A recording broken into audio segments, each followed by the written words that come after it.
درود به همگی، به چنل خودتون خوش اومدید. تو این ویدیو قراره ببینیم رپ و هیپ هاپ چجوری به وجود اومده. لایک و ساب و کامنت یادتون نره. بریم سراغ ویدیو. لتس گو. رپ یه جنگ نرمه بین من و خودم. این دفعه فریستایل میخوام بیت تورنده کنم.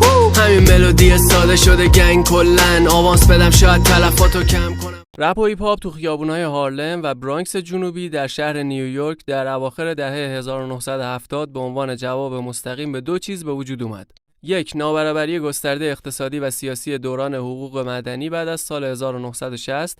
دو، جنبش هنرهای سیاه در دهه‌های 1960 و 1970. هنرمندای هیپ هاپ به موضوعاتی مثل فخرفروشی خالص، مهمونی، رقابت، طبقه اجتماعی، تبعیض جنسیتی و بحران‌های سیاسی آشکار تو جامعه سیاه‌پوستان پرداختند. در اوایل دهه 1990 فرهنگ هیپ هاپ به رسمیت شناخته شد و با انجام این کار شهرت، ثروت و رشدی باور نکردنی برای هنرمندان هیپ هاپ ایجاد کرد و خیلی از اونها رو از فقر بیرون آورد. بیشتر هنرمندان هم در زمینه‌های اجتماعی جا گرفتن و تجزیه و تحلیل سیاسی در آثارشون در تلاش برای نقد جنبه‌های مختلف جامعه آمریکا و برهم زدن وضعیت‌های موجود بود. اونها از اشعار و پلتفرم خودشون برای بررسی موضوعاتی مثل بیکاری، نژاد پرستی، جرم، اعتراض به دولت و اعتیاد به مواد مخدر استفاده کردند و بعد از اون هیپ هاپ به یک صنعت میلیارد دلاری که شکل‌های جدیدی از تولید موسیقی که تا به امروز به تکامل و تحول صنعت موسیقی ادامه میدن تبدیل شد. رپ و هیپ هاپ در دهه 1970 در خیابون‌های شهر نیویورک شروع شد، مخصوصاً در شهر برانکس که به عنوان شکلی از نمایش خالص در مهمونی‌های خیابانی یا سایر گردهمایی‌های اجتماعی در مکان‌های مثل مراکز تفریحی و پارک‌ها شروع شد. دیجی ها یا ام سی ها با لایه‌بندی و میکس بیت ها در صفحه های گردان خود و قافیه سازی روی بیت ها یا بریک دنس در رقابت های غیر رسمی با هم دیگه مبارزه می‌کردند. بعد از اون سیاه‌پوستا در دهه 1960 دو پیروزی حقوق مدنی داشتند. اولی قانون حقوق مدنی و دومی قانون حق رأی دادن سیاه‌پوستا. یک سال بعد دولت و سیاستمداران با رفاه سیاسی و اقتصادی سیاه‌پوستا مخالفت کردند که نتیجهش کمبود سرمایه‌گذاری در جوامع سیاه‌پوست و زیرساخت‌های اجتماعی اونها بود که منجر به فقر شدید شد و نظارت پلیس و پیام‌های مبهم ضد سیاه‌پوستان رو افزایش داد. مبارزات آزادی سیاه‌پوستا و هنرهای سیاه ادامه داشت که بر دیدگاه‌های بازاندیشی سیاه‌پوستان از طریق موسیقی، هنرهای تجسمی، تئاتر، شعر و ادبیات تاکید داشت. هیپ هاپ از خیلی جهات گسترش این پروژه هنری بود و در سالهای بعد جوامع سیاه‌پوست به فرهنگ هیپ هاپ به عنوان خروجی برای بیان خود و رویاهای آزادی روی آوردند. منشأ هیپ هاپ رو میتونیم تقریباً به 4 رکن اصلی طبقه بندی کنیم. اگرچه باید توجه داشته باشیم که شامل اشکال متعدد هنریه. بیانی که به طور منظم در هیچ مقوله خاصی قرار نمیگیره، به خصوص که این سبک در طول زمان رشد کرده و تکامل یافته. اما بیایید نگاهی به این 4 رکن بندازیم. اولیش دیجیه که کارش ساخت موسیقی و بیت با استفاده از دستگاه‌های پخش کننده ضبط، صفحه‌های گردان و میکسرهای دیجیه. این کار قبلا هیچ وقت انجام نشده بود و صدا و متن موسیقی رو کاملا متحول کرد. همچنین به دیجی ها اجازه داد تا به نوعی ارکستر شن که با استفاده از دیسکای گردان خودشون مثل رهبر ارکستر موزیک رو کنترل کنن. رکن دوم، رپ کردن یا ساختن قافیه‌های آوازی ریتمیک روی بیت‌های ایجاد شده توسط دیجی ها. هم دیجی و هم رپ ریشه‌های یهودی در جامعه سیاه‌پوستان دارند که برگرفته از سنت‌های انجیل آفریقایی آمریکایی و پاسخ داستان سرایی آفریقای غربی و ریمیکس جامائیکایی و سمپل کردن هستند. رکن سوم، نقاشی گرافیتی.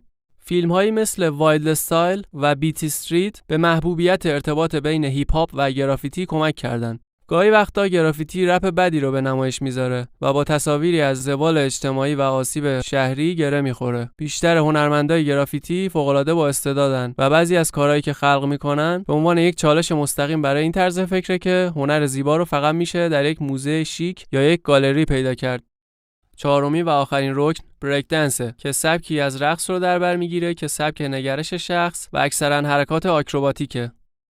نمیتونیم در مورد هیپ هاپ و رپ حرف بزنیم ولی در مورد افراد و گروه‌های موسیقی مثل گرندمستر فلش و فیوریس 5 حرف نزنیم که از پیشگامان این سبک بودند و با مهارت شعری و تفسیر اجتماعی خودشون زمینه رو برای هنرمندای آینده فراهم کردند. یکی از سیاسی‌ترین گروه‌های موسیقی تاریخ پابلیک انمی بود که در اواخر دهه 1980 وارد صحنه شد و از لفظ‌های ملی‌گرایی سیاه‌پوستان و جنگجویی سیاه‌پوستان استفاده کرد و ایده‌های انقلابی مانند سرنگونی دولت را ایجاد کرد. سینگل ترک هیت اونا به اسم Fight the Power یا مبارزه با قدرت در سال 1989 منتشر شد و در فیلم کلاسیک کارگردان اسپایک لی به اسم Do the Right Thing یا کار درست را انجام بده نمایش داده شد. این آهنگ با نژاد پرستی مقابله کرد و از سیاه‌پوستا خواست تا با برتری سفیدپوستان مبارزه کنند. گروه‌ها و هنرمندان معاصر پابلیک انمی: ران DMC، اریک بی، راکیم، سالت اند پپا، بیستی بویز، LL Cool G، کوین لطیفا و A Tribe Called Quest.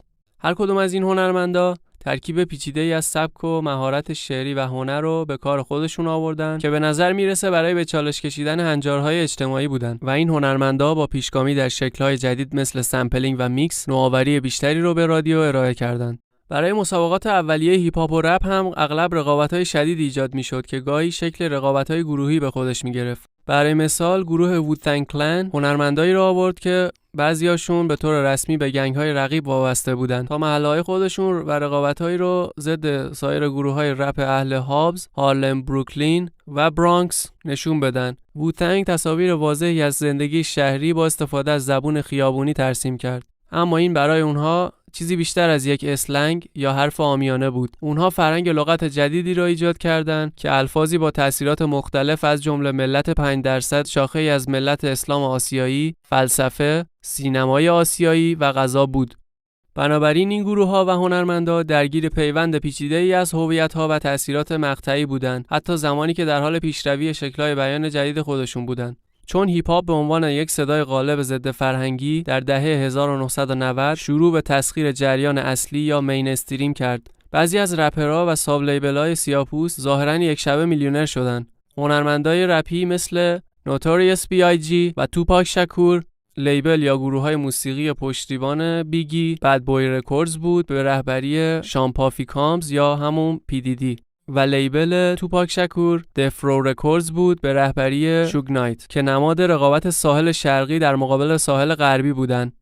بیگی و بد بوی نماینده ریشه اصلی هیپ هاپ مرکزی شهر نیویورک بودند، در حالی که توپاک و دفرو نشون دهنده گسترش هیپ هاپ در خارج از منطقه نیویورک با ارائه صدای مشخص کالیفرنیایی بودند. در اواخر دهه 1980 رپرهایی مثل تو شورت، NWA و آیس-تی پیشگام هیپ هاپ در سواحل غربی بودند که از مناطق افتضاح اقتصادی در لس آنجلس و اوکلند بیرون می اومدن و اشعارشون اغلب منعکس کننده تجربیات شخصی بود. بعضی از محبوب ترین و جنجالی ترین آهنگای NWA مثل Fuck the Police به عنوان پاسخی مستقیم به خشونت پلیسی که در محله‌های خودشون شاهد بودن عمل کردند و مشروعیت نظارت بر نهادی رو زیر سوال بردن که خیلی‌ها احساس می‌کردن تنها برای نظارت و آزار سیاه‌پوستا وجود داره. تفاوت‌های منطقه‌ای نقش عمده‌ای تو تکامل سبک‌ها و محتوای رپ داشت.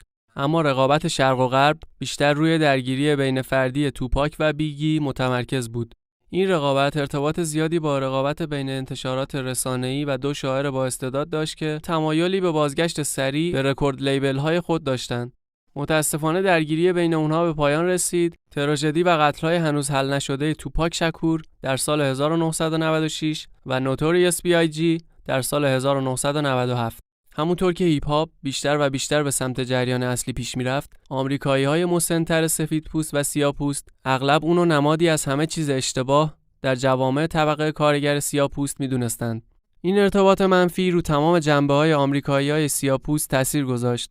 بعضی از خصومت‌ها نسبت به هیپ هاپ در دهه 1990 روی ناراحتی اشعار بحث برانگیز متمرکز بود که تصویری واضح از اونچه بیشتر مردم اونو زندگی تو محله یهودی نشین میدونستند. علاوه بر این خشونت بیش از حد جنسی و زن ستیزی که زنها رو تحقیر می‌کرد و در عین حال تصویر زندگی گروهی رو تمجید می‌کرد. یکی از شدیدترین مخالفای موسیقی رپ، فعال قدیمی حقوق مدنی و سیاستمدار $30 تاکر بود که ضد چیزی که او به عنوان تهدید موسیقی هیپ هاپ برای جوامع سیاه‌پوست می‌دید مبارزه می‌کرد. این ناراحتی بیشتر ناشی از استفاده ترانه‌ای از کلمه ان یا نیگا و فحش‌های نامحدود در آهنگ‌های هیپ هاپ ایجاد شد. هنرمندای هیپ هاپ برای استفاده دوباره از کلمه ان در آهنگ‌های خودشون با جایگزین کردن ای آر به جای آ در آخر کلمه نیگا به عنوان یک اقدام شورشی علیه توهین نژادی عمل کردند. اما این دلیل احیای مجدد و تغییر هدف همیشه قانع کننده نبود، به ویژه برای جوامع سیاه‌پوست مسن که شاهد استفاده از کلمات به عنوان یک توهین بسیار رایج‌تر در اوایل قرن 20 بودند. در واقع در سال 2007 انجمن ملی برای پیشرفت سیاه‌پوستان حتی یک مراسم تشییع جنازه واقعی برای کلمه ان برگزار کرد و تلاش کرد تا این کلمه رو از فرهنگ لغت آمریکایی به طور کلی حذف کنه. اما رپ و هیپ هاپ در دهه 90 کاملا روی نبردهای ساحلی یا مردونگی بیش از حد رپرهای مرد متمرکز نبود، بلکه شاهد خروجی و نوآوری قابل توجهی از زنان سیاه‌پوست بود. زنان سیاه‌پوست وارد ژانر مردانه شدند و دیدگاه‌های تازه و انقلاب‌های موسیقیایی خودشون رو ارائه کردند. اونها لحن موسیقی رپ رو از ضد زن به پیش زمینه کردن پیام‌های فمینیستی سیاه‌پوست و آوردن اون سیاست‌های انقلابی به مخاطبان گسترده‌تر تغییر دادن. رپرهای زنی مثل MC Lyte، یویو، کوین لطیفا، دابرد و EVE. همه این رپرها با رد و انکار فیلمنامه‌های جنسیتی و زن‌ستیزانه‌ای که رپرهای مرد به اونها ارائه می‌کردند، به عنوان هنرمند تکامل یافتند. اونها دیدگاه‌های تازه‌ای رو در مورد سیاست‌های نژادی و طبقاتی جنسی از طریق موسیقی خودشون بیان کردند. به عنوان مثال ترک UNITY از کوین لطیفا در سال 1993 تفسیری درباره وضعیت زنان سیاه‌پوست در جامعه و سیاست جنسیتی بود. اشعار این ترک بر آزار و اذیت جنسی و فشارهای عمومی که زنان در هیپ هاپ اغلب مجبور به مقابله با اونها می‌شدن متمرکز بود. همزمان ترک The Hate That Hate Produced از سیستر سولجا در سال 1992 ساخته شد که شعارهای قدرت سیاه‌پوستان رو برانگیخت و خواستار ریشه‌کنی برتری سفیدپوستان شد. در حالی که بعضی از رپرهای زن سیاه‌پوست بر سیاست اتحاد و مشارکت در جامعه متمرکز بودند، بقیه زنان شیوه نگاه ابزار جنسی به زنان سیاه‌پوست رو با بیان دیدگاه‌های فراجنسیتی خودشون در رسانه‌های عمومی متحول کردند. رپرهایی مثل لیل کیم و فاکسی براون بر تصویر جنسی زنانه بیشتر تمرکز کردند و تسلط زنان و قدرت اشعارشون رو به نمایش گذاشتن که به نوعی تونست ورق رو به نفع زنان سیاه‌پوستی که ابزار جنسی از نگاه مردان بودن برگردونه. در کنترل نحوه هدایت و موندگاری اون نگاه، هنرمندی مثل میسی الیوت تصویر پیچیده‌تر و عجیب‌تری از زن سیاه‌پوست در آغاز قرن 21 ارائه کرد. مثل رپرهای مرد، رپرهای زن سیاه‌پوست نیز رضایت و توجه گسترده تجاری و منتقدان را به دست آوردند. هنرمندی مثل لارن هیل که قبلا از گروه رپ فوجی بود، به یکی از مشهورترین نمونه‌های هیپ هاپ و گستردگی فمینیسم سیاه‌پوست تبدیل شد. اولین آلبوم انفرادیش رو به اسم The Miseducation of Lauryn Hill در سال 1998 منتشر کرد که تحسین منتقدان در سراسر جهان و 5 جایزه گرمی رو به دست آورد. از جنگ‌های ساحلی گرفته تا جنگ‌های فرهنگی دهه 1990، هیپ هاپ و رپ تأثیر موندگار بر فرهنگ و موسیقی جامعه آمریکایی و همچنین بر اصطلاحات یهودیان سیاه‌پوست سراسر جهان و حتی سفیدپوستان گذاشت. رپ و هیپ هاپ تکامل یافتند و هنر به زبانی گسترده تبدیل شد که انواع نقدها و تغییرات فرهنگی رو در بر گرفت. از روزهای حضورش در خیابان‌های برانکس تا جایگاهش به عنوان یک فرهنگ همه‌گیر جهانی. امروزه هیپ هاپ به تکامل و گسترش خودش ادامه داده و به یک پدیده جهانی تبدیل شده که توسط بسیاری از فرهنگ‌ها پذیرفته شده و از حاشیه‌های جامعه به مرکز فرهنگ آمریکایی تبدیل شده، تا جایی که هنرمندان هیپ هاپ که برای اولین بار در سال 2022 بین دو نیمه بازی سوپربول اجرای باشکوهی داشتند. امروزه که هیپ هاپ حتی بیشتر به جریان اصلی تبدیل شده یا مینستریم، مهمه که ریشه‌های فرهنگیشو به عنوان روشی برای خودکاوی، شورش و حمایت از برتری طلبی سفیدپوستان به خاطر بسپاریم. و در حالی که این ژانر به رشد و تکامل خودش ادامه میده، نباید ریشه‌ها و نحوه استفاده رپرهای سیاه‌پوست از این هنر برای مبارزه با آسیب‌های اجتماعی و نژادپرستی رو فراموش کنیم. همه اینها خلاقیت، نوآوری و فعالیت در جامعه سیاه‌پوست رو برجسته میکنه و این درس‌ها و شکل‌های از خود گفتن که هنوز برای خیلی از هنرمندایی که خودشونو بخشی از هیپ هاپ انقلابی میدونن وجود داره.